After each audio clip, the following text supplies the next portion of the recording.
Hi, I'm Joe Zicki, inventor of the Revolution, and the question is, can you fly your Revolution underwater? The answer is absolutely yes, and here are 4 skills and some tips to help you get there. Okay, let's take a look at our location we're flying in today.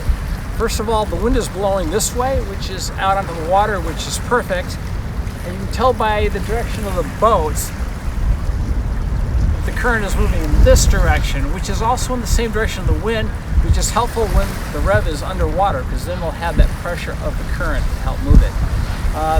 Thirdly, we've got about an 8-foot drop down to the water on these rocks. So that's not ideal because I'm going to have a wind shadow right here, and if we're flying on short lines, we could be in that shadow. And we are going to fly on 30-foot lines, so that might be a factor. A much better location would be, for example, a dock out in the water. Then you'll be on the water, you'll have a clear flow of the wind, and also you'll know the water is deeper there because there are boats, so that would help the situation. That would be the best possible location. Flying tip number 1, total control. It's important that you have total control of your rev. In general, the rev is all about control, but when interacting with water, that control is super critical. A small mistake can lead to a difficult recovery. We had a little shift in wind direction, so we moved to a new location, and let's see how it goes.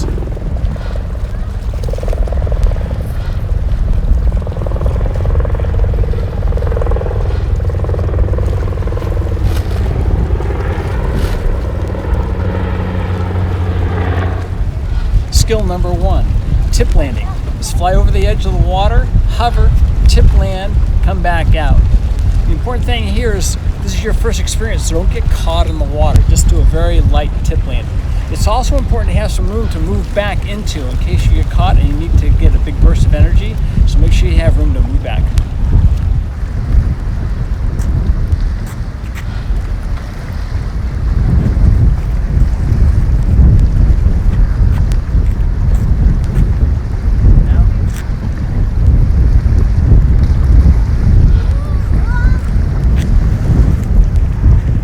Notice how heavy that water feels.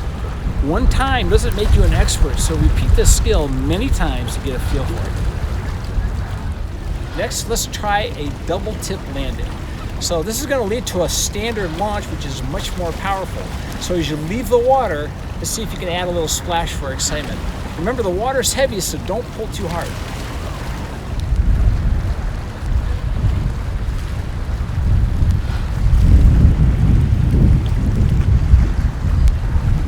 Skill number 2, the tip drag.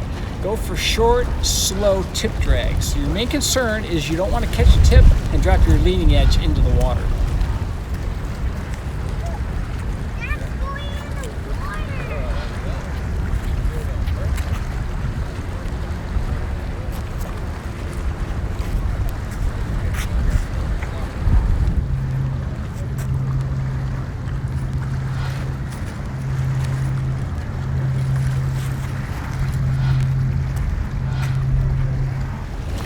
The leading edge creates a lot of drag, so reverse flight is virtually impossible.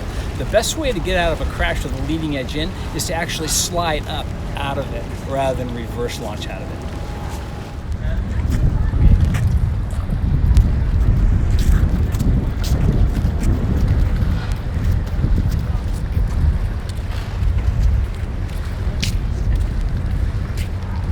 it. Skill number 3, walking on water.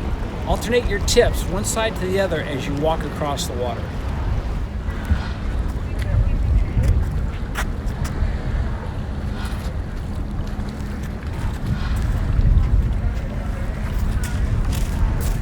You can also do a heavy version of this as you wade through the water, sinking a little deeper on each side.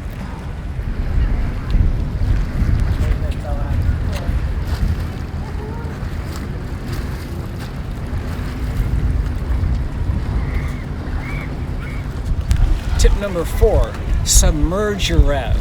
Start with that standard 2-tip landing and then just go a little bit deeper each time.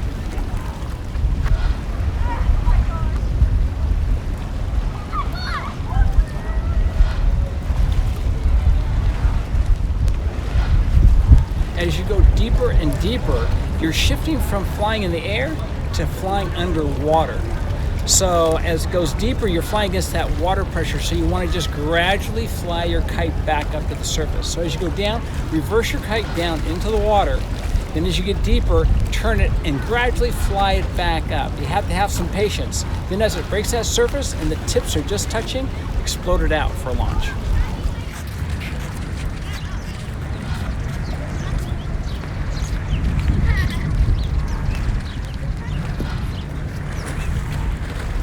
With all rev water flying, take your time, be cautious, and learn as you gain experience. A powerful move and an aggressive move can either save you or doom you. Visit us at revkites.com and we'll see you on the field. So here, it's saying rinse your kite off. Don't attach the cap because you don't want to put extra tension on it.